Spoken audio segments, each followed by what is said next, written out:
All right, so we're going to kick off our Monday sales meetings.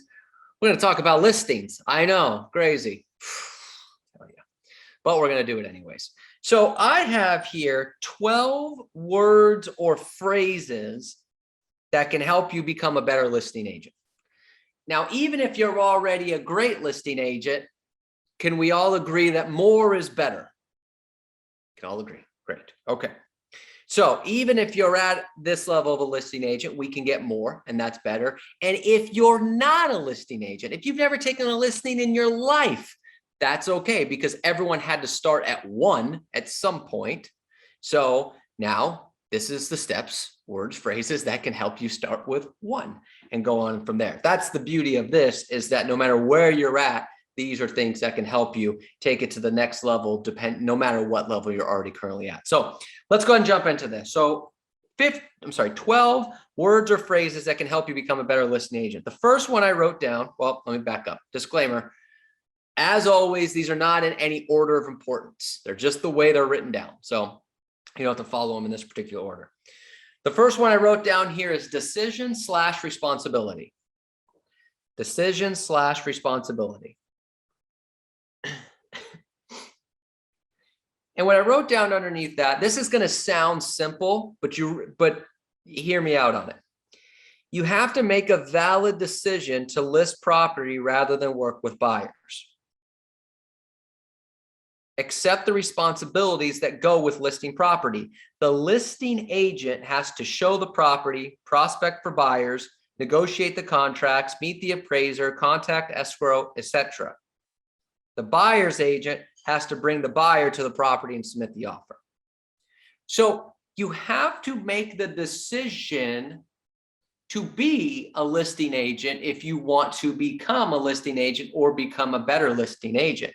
Now that sounds simple because, well, yeah, of course I want to be a listing agent, but sometimes we don't have the mentality of doing that.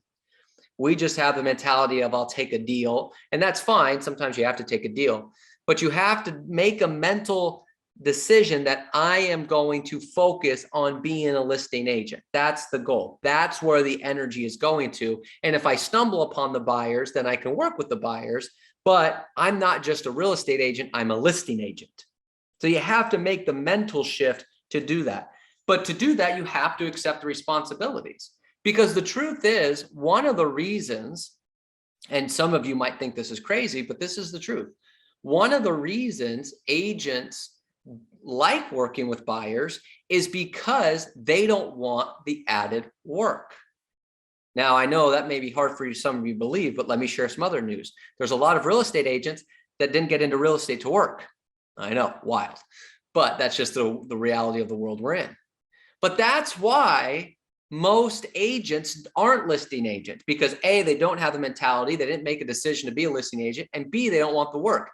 I can be a buyer's agent and not really have to be that full-time of an agent, because a buyer can find the property themselves, tell me they want to go see it. I just have to contact the agent to schedule the showing, show the buyer, and then write up an offer and hope that it gets accepted. Now,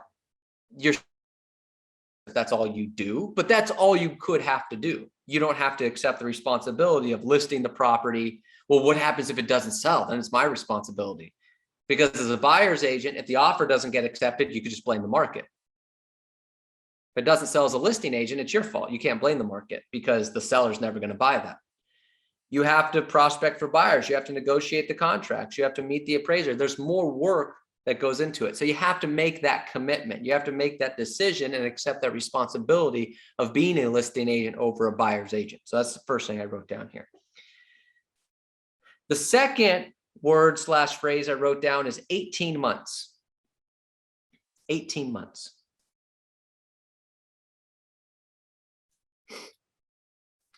What 18 months represents, I wrote down, commit the next 18 months to learning everything you can about being a great listing agent.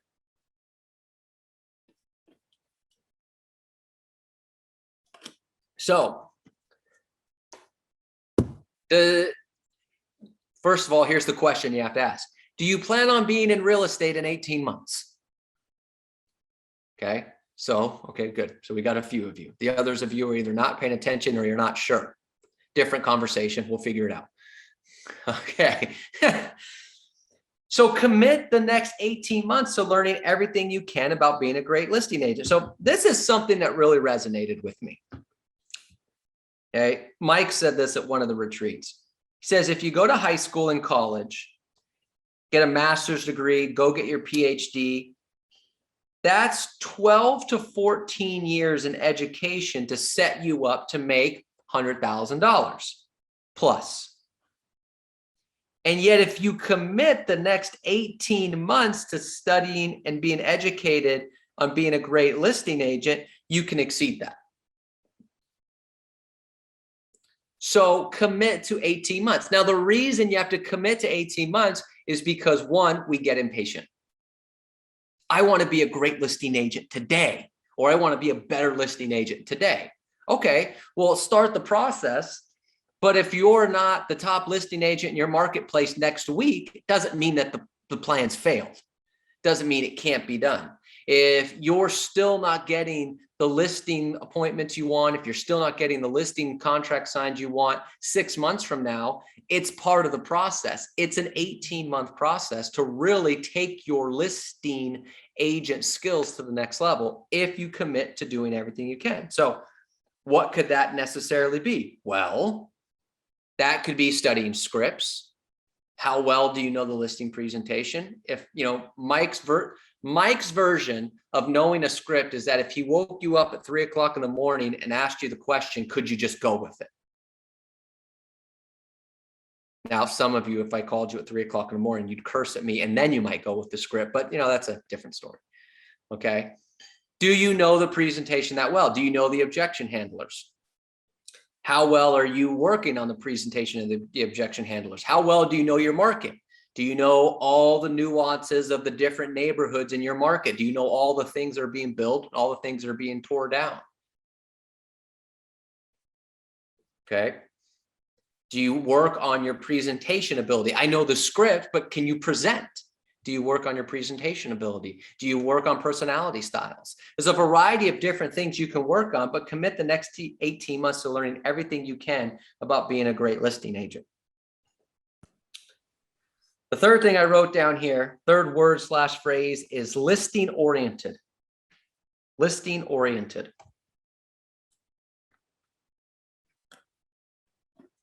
And what I wrote down under that is create a listing oriented schedule.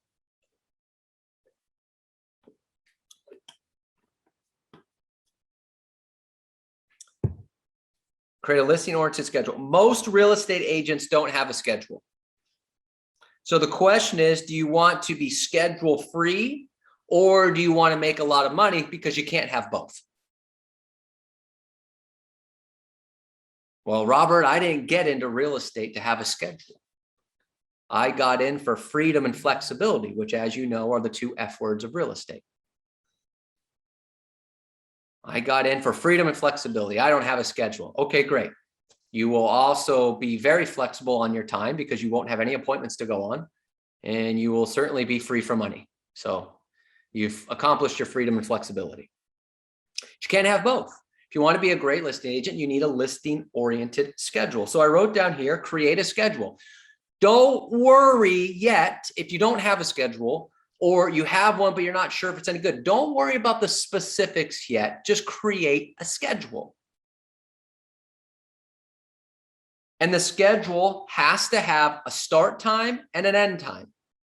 It's got to have both. Now, why is that important? Because if you don't have a start time, you can be as lazy as you want in the morning. And if you don't have an end time, you can be as lazy as you want throughout the day because you'll tell yourself, I have time. I have the whole day.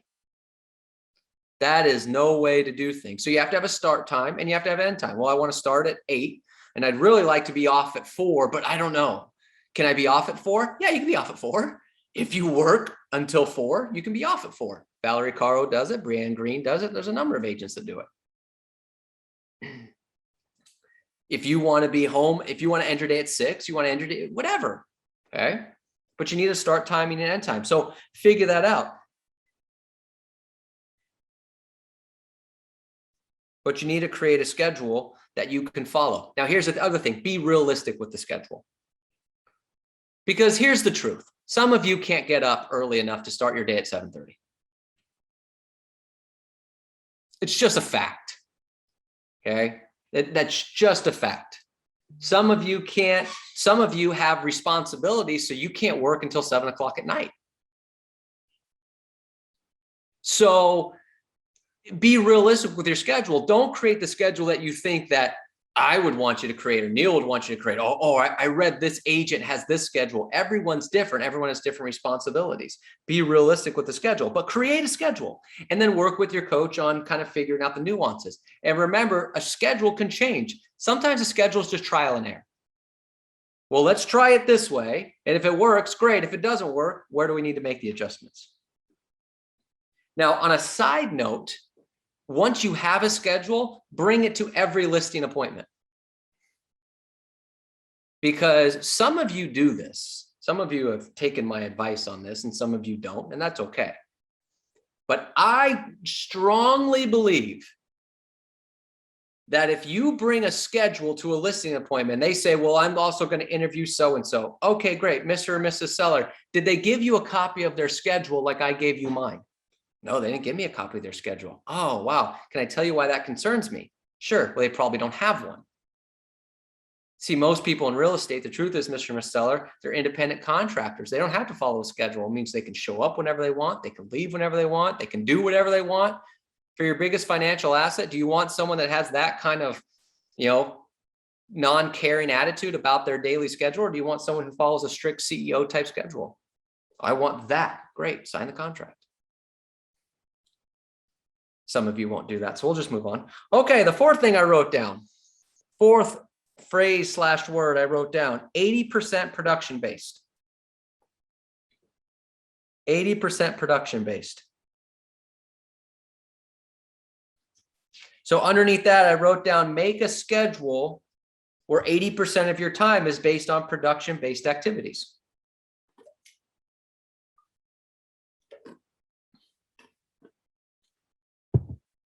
So I wrote down here, your schedule needs to have the following. It needs to have prospecting, needs to have lead follow-up, pre-qualifying, preparation, presentation. You need to have prospecting, you need to have lead follow-up, you need to have pre-qualifying, preparation, presentation. That has to be in your schedule every day. And I wrote down, if you did these 5 things every day, 4 to 5 hours a day, would you list more property? The answer is yes. If you don't know, the answer is yes. That was a lot. Can you say that one more time? Yep. The following has to be in your schedule. Prospect, lead follow-up, pre-qualify,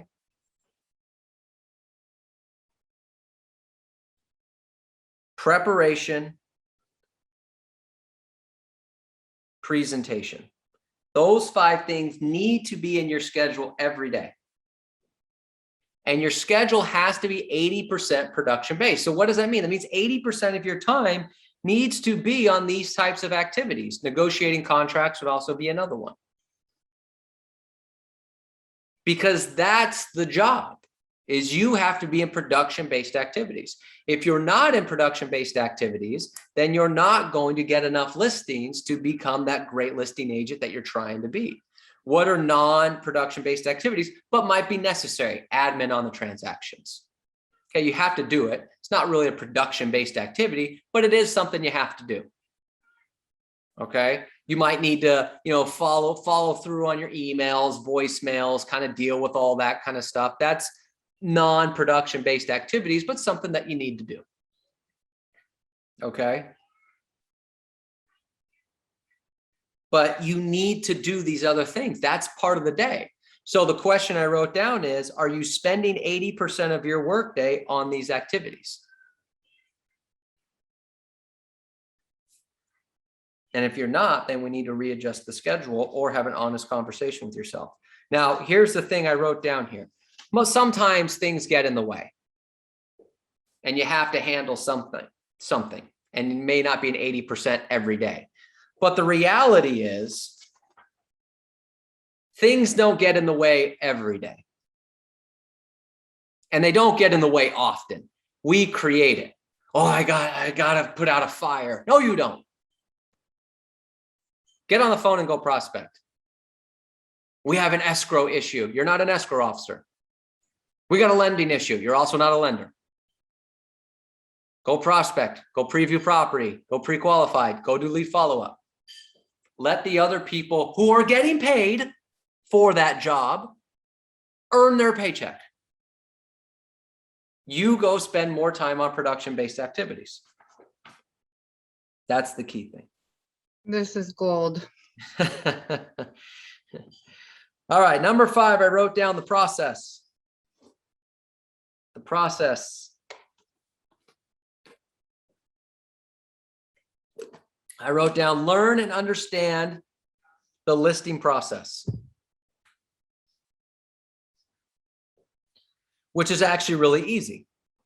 Understanding why they respond the way they do and understanding to respond to them to keep them moving forward towards a contract is hard. So I write it down here.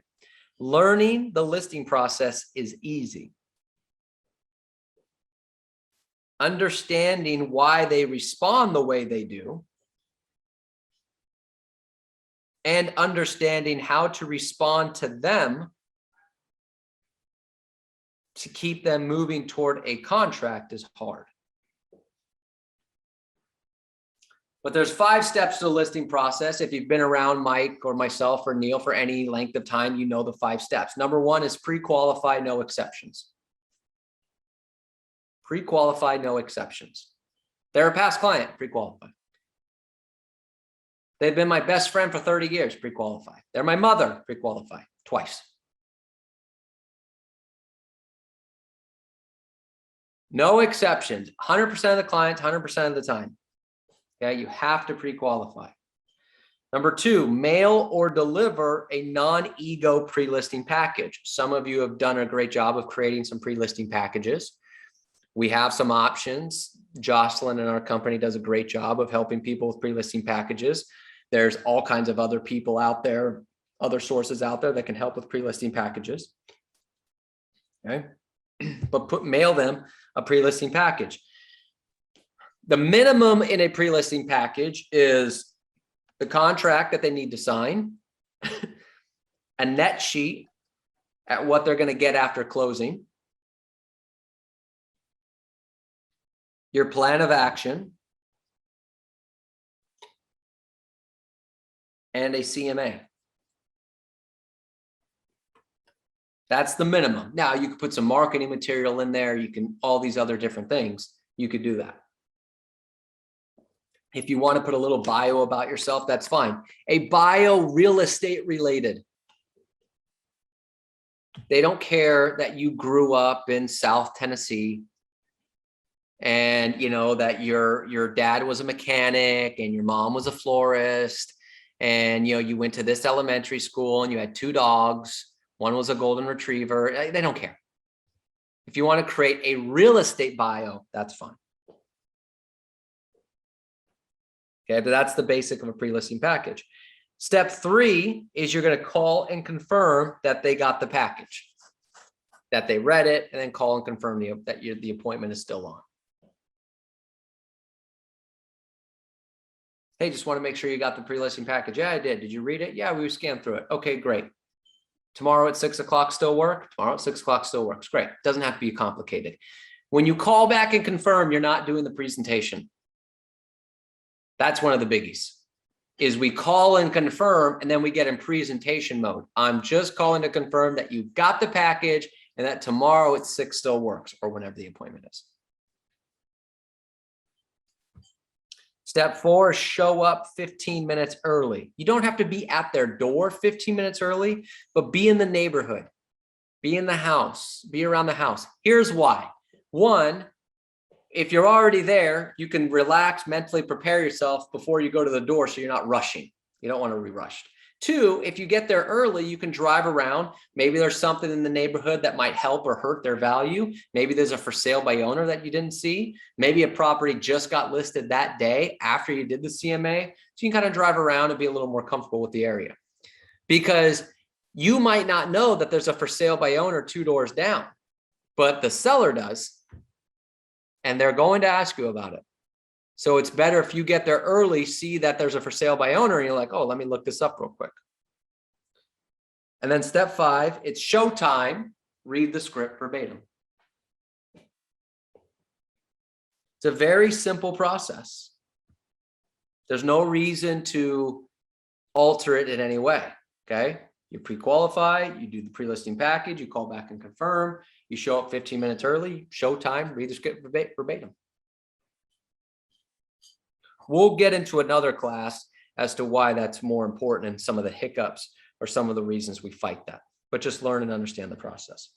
All right, number 6, I wrote down support. And underneath that, I wrote down create a listing support group for yourself. So a listing support group for yourself, which could be role play partners. Now,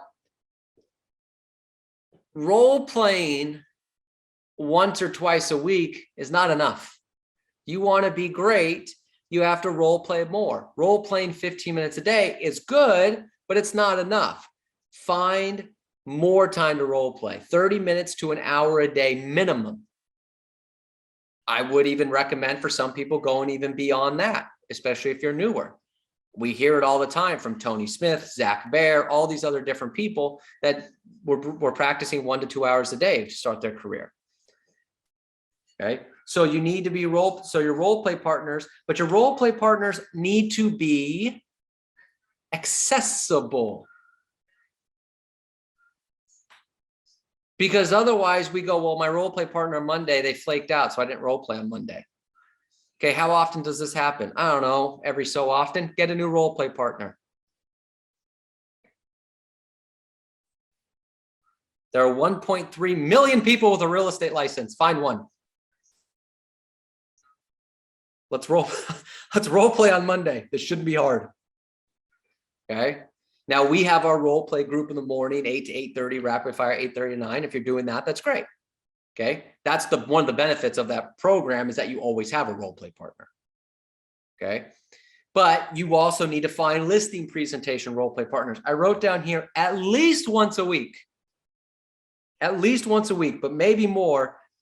Role play and record your listing presentation.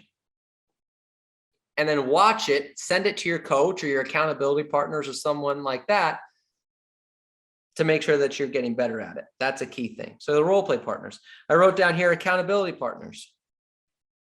As part of your listing support group, do you have accountability partners that you have to check in with weekly, daily, whatever the case may be? You need those accountability partners, but you need an accountability partner that will hold you accountable. They don't have to be mean. Okay. This is the hardest part about accountability is people think, oh, well, to hold them accountable, I have to be mean. Why didn't you do that? No, no, no. The truth is, here's sometimes all you need to do with being an accountability partner is ask why. So they have to come up with an excuse as to why they didn't do it. That's really sometimes all you need. So an accountability partner could be, well, okay, my goal, I have to make 30 just listed calls today. See if I can find another listing. Okay, great. Hey, did you make the 30 calls? No, I didn't make it. Well, why not? Now they, oh, well, you know, this and that. Now they have to come up with some excuse. And all I did was ask why not. Doesn't have to be mean, doesn't have to be rude, but it just can't be someone that goes, well, that's okay, you'll get them tomorrow. That's not a good accountability partner. And I wrote down here, third, participating in a mastermind group.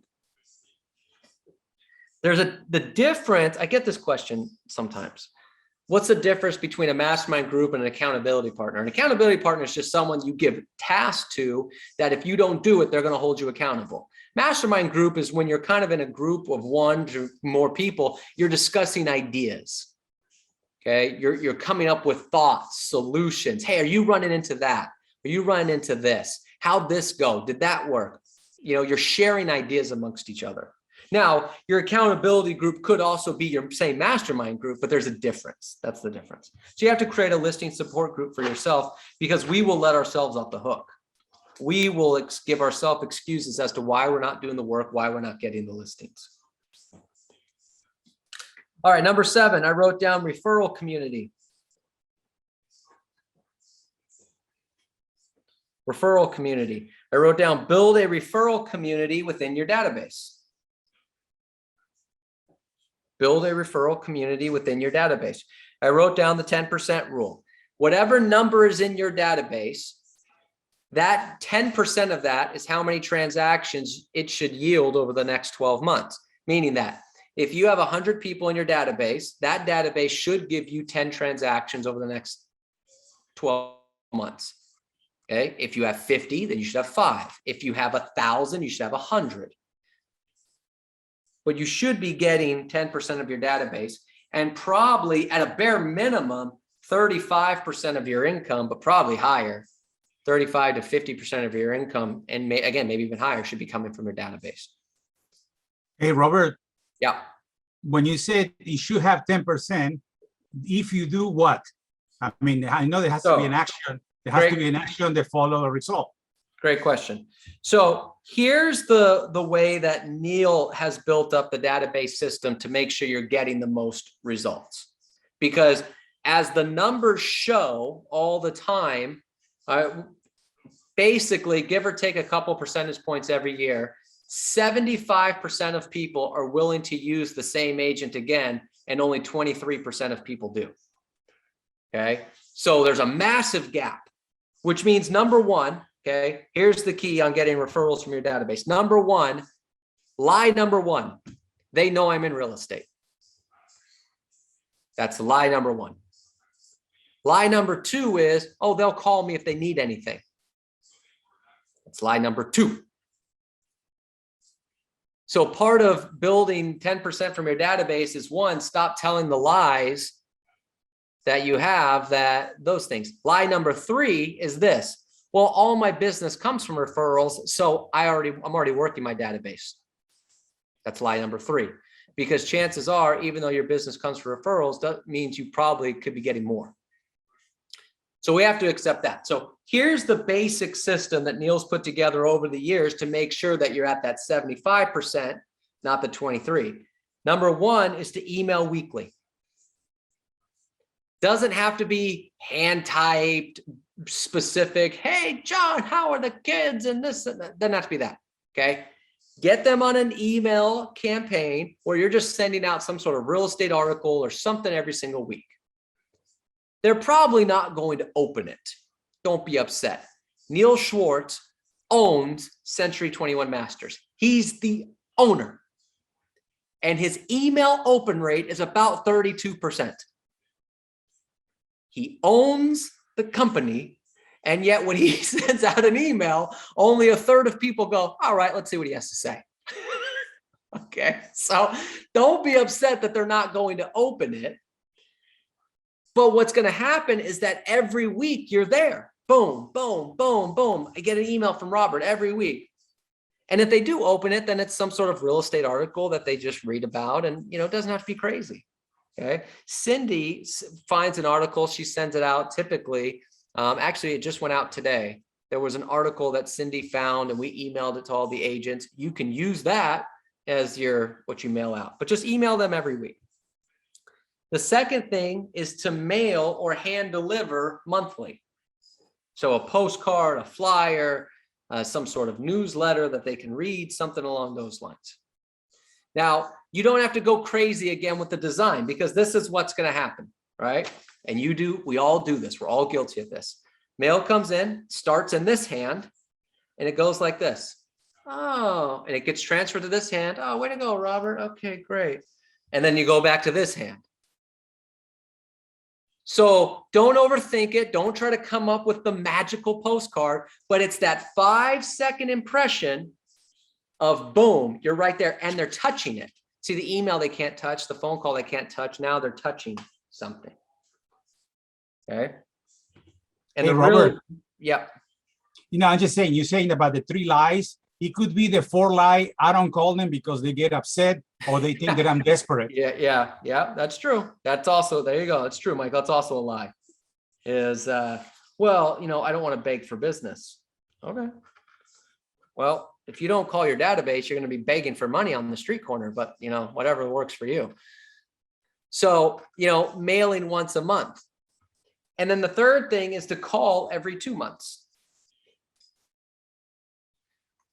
And the basics of the phone call, there's 2 things that have to occur in every phone call. Okay. Number one, you have to provide some sort of value. That's why we do that script. Want to let you know that 45 homes have closed in the area of Walnut or whatever city they're in the last 30 days. 5 or 6 other people might sell right away. Who do you know that might, whatever. But you could talk about interest rates. You could talk about the market. You could talk about something you've listed. If you have listings or sales, you need to talk about that because they need to know you're working. Quick question, Robert. Yep. Chris, is there a standard or at least some kind of like a standard quality or who should you put into your database to get follow-up and mail out and so on and so forth? Great question. The basics. So the basic rule of your database that you should count as database is if you call them, they know who you are. That's someone who counts in your database. Now, there might be other people, like when you're making a just listed call or something like that, and you tell the person, hey, do you mind if I keep you updated of what's going on in the marketplace? And they say yes. That person's still going to get a phone call, but they might not be considered part of that 10% database just yet until they get to the point when you call, they're like, oh, hey, Chris, how's it going? But they need to know who you are. That's really, that's why, that's why, Chris, sometimes when I talk to people and they'll say, well, I have 1,000 people in my database. I'm like, no, you don't. Okay. You have 1,000 LinkedIn connections. You have 1,000 friends on Facebook or followers or something like that, but they're probably not all people that if you called them, they would know who you are. That's the basic rule. Great question. So the people who knows you, you probably want to spend a little money mailing something physical to them versus the one that just on a phone call, I guess. Yeah. Yeah. So that's why for the money aspect of things, that's why it's really important you're only mailing to people who are in your real database. Yeah, A group. Got it. Yep. Good question. So on the call every 2 months, you're giving them some sort of value. And then 2, you're asking them who they know. Because not everybody's looking to buy or sell, but they all know someone. They know a couple people that are looking to buy or sell. So that's why it's always, this is what's going on. Who do you know that might be looking to buy or sell? Who do you know? Who? Those are the 2 basics to get that 10. So if you follow that system, email weekly, mail monthly, call every 2 months. If you follow that system and you do it with energy, enthusiasm, and some sort of competence, you should be getting a genuine return. Now, you might not be right at 5% because everyone's database might be different, but you should be getting a decent return on your database from that, at least better than what the average is. So good question. Good question. Now, the last thing I'll point out on that, and then we'll move on to point 8. If someone gives you a referral, so let's say you call them, hey, who do you know that might be looking to buy or sell? Oh, my neighbor's looking to sell, actually. They give you a referral. The next question has to be, who else? The biggest area we miss on referrals is we take the one and, oh, thank you so much. I greatly appreciate it. Do you mind if I get their number? Yeah, here's their number. And you're like, wow, thanks, Robert. I appreciate it. Hey, look, if you need anything, let me know. And then you're off to get the neighbor. Meanwhile, they might've had 1 or 2 others in their pocket. And if you had just said, well, who else do you know? Well, actually, do you work with buyers? Yeah, if they're motivated. Well, yeah, I know someone. Oh, okay, great. Well, who else do you know? And you just keep going and going and going. We miss referrals by taking the one and running and not saying who else. Key thing.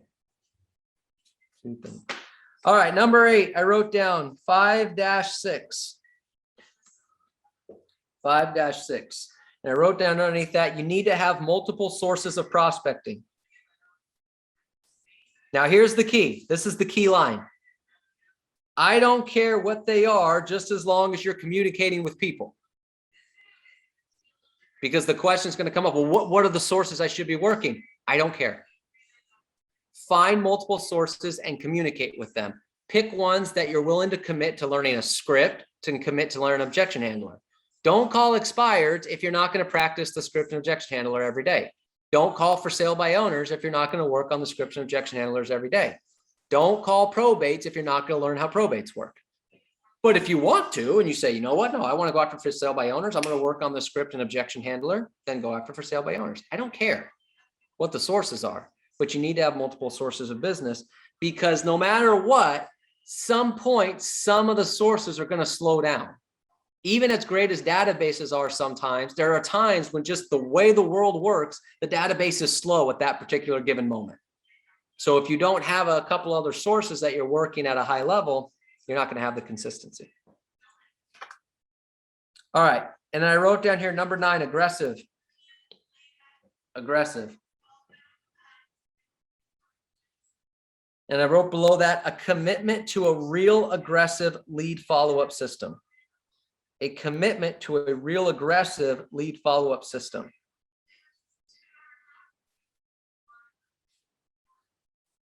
I wrote down here in all caps underneath that, urgency, in all caps, urgency.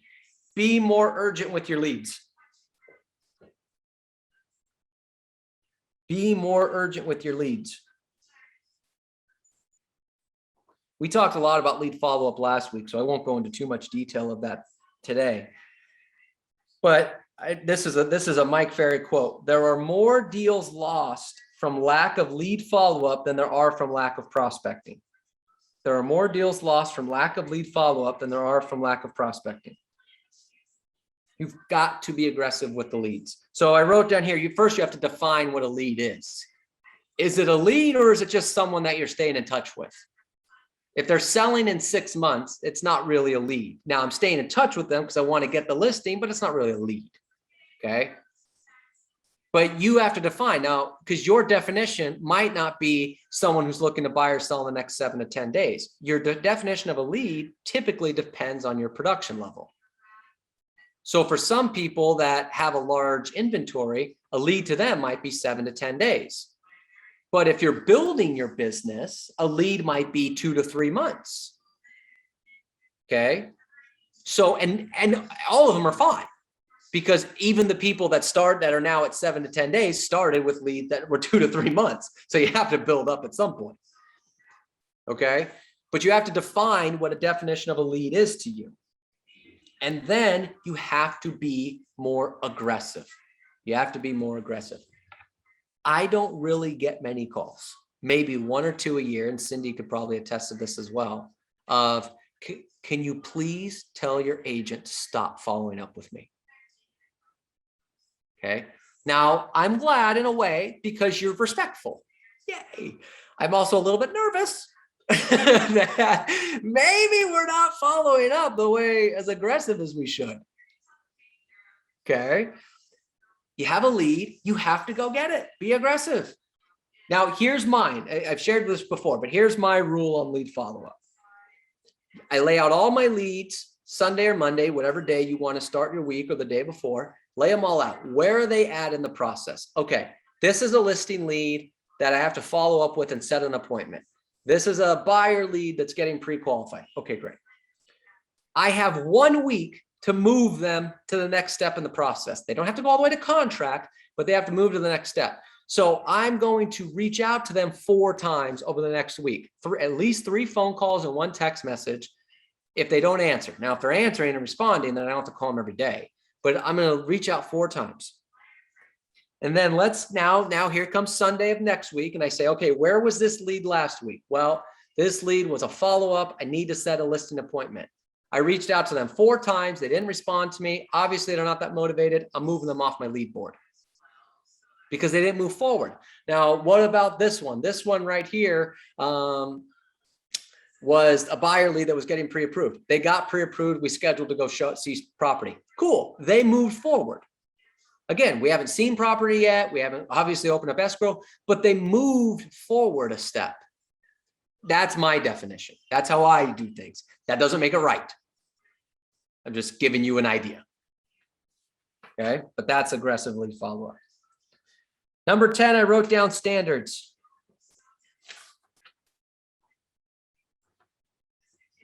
I wrote down, you need to set standards for yourself, and you have to follow the standards that you set. You need to set standards for yourself and follow the standards that you set.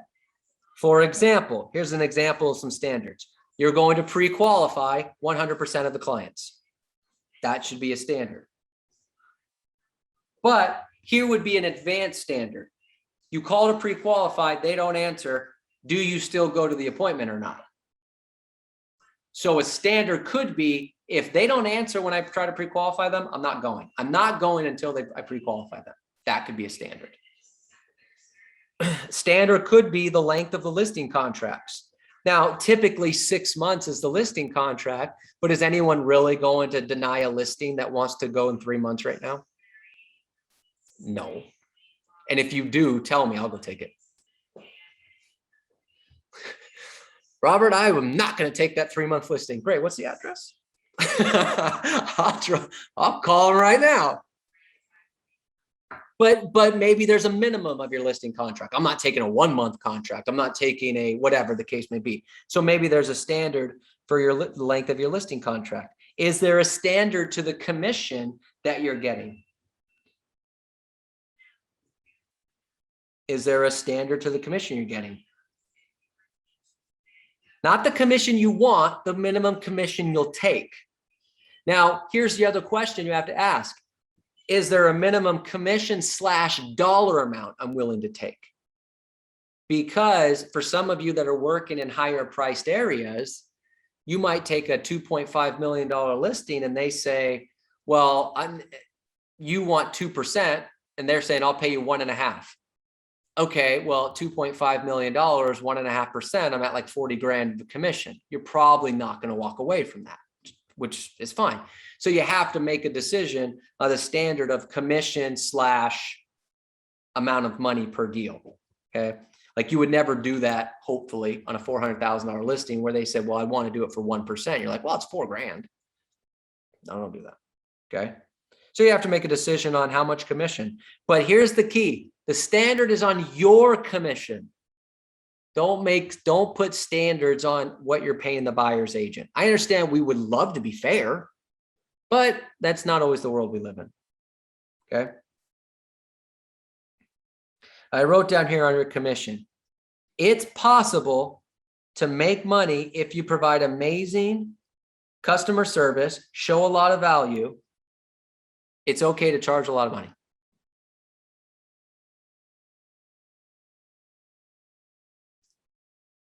It's okay to charge a lot of money. All right, I wrote down here, maybe, is there a certain price that you're willing to take or not take? Meaning that we're all guilty of taking a listing even though it's slightly overpriced. Okay, that's common. It's not a big deal. But is there a limit? Is it 5%? Is it 10%? Is it, I don't care what percent, I'm going to take it? You know, I don't know the answer, but that's a standard you could set for yourself. I would try not to go over 5%. Can I ask a quick question Go ahead, about buddy. good customer service? Yep. Okay, so good customer service, in my head, I mean, you know, you return phone call in time, you know, you give them the right information. I mean, what is the standard? What is good customer service? Like, you know, the basic things that we do, I'm assuming that's good customer service, but what's more? You know what, Chris, I actually have a whole thing on that. I'll send over to you. Okay, thanks. It's a great question. I turned that into a whole class called exceptional customer service. I have all that. I'll send that over to you. Okay. Good stuff. I'm not avoiding the question. I'm just up against time. No, I So those are just different things, but it's a great question. And actually, we should probably bring that back. Okay. So those are certain standards that you have to have. So write out your standards. What are your standards? Make them, again, just like we talked about with your schedule, it has to be realistic. Don't create standards that you're like, oh gosh, you know, Robert might not like this. Neil might not like this. My accountability partner might not like this. Standards that you can follow that are realistic for you. Okay, and write those down. All right, I'm already over time, but I'll run through the last two real quick. I wrote down number 11 is celebrate. And what I mean by that and celebrate is you have to enjoy the wins. You have to enjoy the wins, because if you don't enjoy the wins, all the other steps that we talked about become very tiring and very frustrating. So you have to enjoy the wins. Now, don't do the appointment dance or the close dance where you close a deal and then I don't see you for 6 months. That's not what I'm talking about. What I'm talking about is, hey, look, I'm doing good. I got to win. I got excited. Yeah. All right. You know, you're pumped up. You're excited. You're telling people about it. You got a smile on your face. Enjoy the wins. You work hard. This is hard. This is hard to do. So when you get it, enjoy it. Give yourself a pat on the back. Way to go. And the last thing I wrote down here is numbers. Number 12 is numbers. This is pretty simple. Okay. If you want to be a great listing agent and list property at a very high level, you have to know your numbers. You have to track your numbers. You have to know your numbers, and you have to be honest about your numbers. Numbers as far as how many contacts you make in a day, how many hours are you prospecting? Numbers as far as what sources are you working? How much time are you spending per source? What percentage of your business is coming from each source? How much time are you door knocking versus how much time are you calling? What percentage of your business is coming from calls or door knocking? All these little things. How long is your average listing presentation? What's your closing ratio on appointments you go on? What's your no-show ratio? You have to know the numbers. You have to track all these little numbers. And if you fill out a numbers analyzer, it kind of does all the formulas for you. So whether it's a Mike Ferry numbers analyzer, we have our own numbers analyzer, does the same thing. But you need to know your numbers. And if nothing else, if you don't know your numbers, it's harder to coach you on why you're not reaching your goals. Give you an example.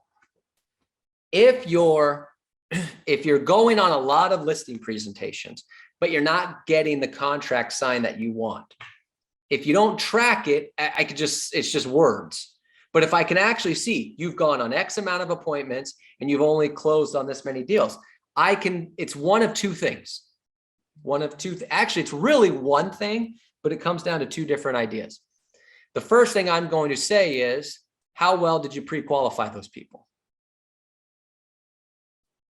Because if you pre-qualify, you know more about them, which makes the presentation easier. If you don't pre-qualify really well, then you're going in kind of cold on every presentation. But here's the biggie. How many presentations did you go on that weren't real sellers? And because the next question I'll ask you is, go back to all the appointments you went on and find out if they listed at all. And sometimes you'll do that and you'll realize, like, wow, actually, I thought I was only closing 20% of the appointments I'm going on, but 75% of them never listed. So my closing ratio is 80. Yeah, we've succeeded. But it's because you went on so many appointments and you didn't pre-qualify, they weren't real sellers. But I only know that if you track your numbers. Otherwise, I'm just throwing ideas out there. All right, I'm way overboard. So that was it. So those were 12 phrases / words that can help you become a better listing agent. So, Hey, Robert. Yes, Michael. Robert, Yes. before you go, I know what you're talking about, the system about follow-up on the database, and also when you're talking about follow-up to be very aggressive and all that. Where do you put texting? It wasn't nowhere to be found over there, what you said on database. So I wonder, is texting somewhere around there? I mean, I think, Michael, my idea on texting is it's one of those things that if you're having a hard time getting a hold of people, it's a great way to send them something quick, or if you just want to send them like a quick update. But I still don't believe, and this is just me, doesn't make it right or wrong, I still don't believe that texting is enough to replace the actual phone call every 2 months to get you the business that you want. That's me. Could be right, could be wrong, but I do think in a way of sending a quick message, hey, I got this listing, check it out. You know, hey, interest rates just dropped today. Who do you know that might be looking to buy? Or something like that. Like sending a quick message like that, I think is still very powerful. But with leads, I would call, text, email, and do everything. That's that. All right, everybody, I'm way over. I have cut into Fred Salas's prospecting time, and I feel awful about that. So I got to work on my time management. That's number 13, time management. Robert's going to work on that.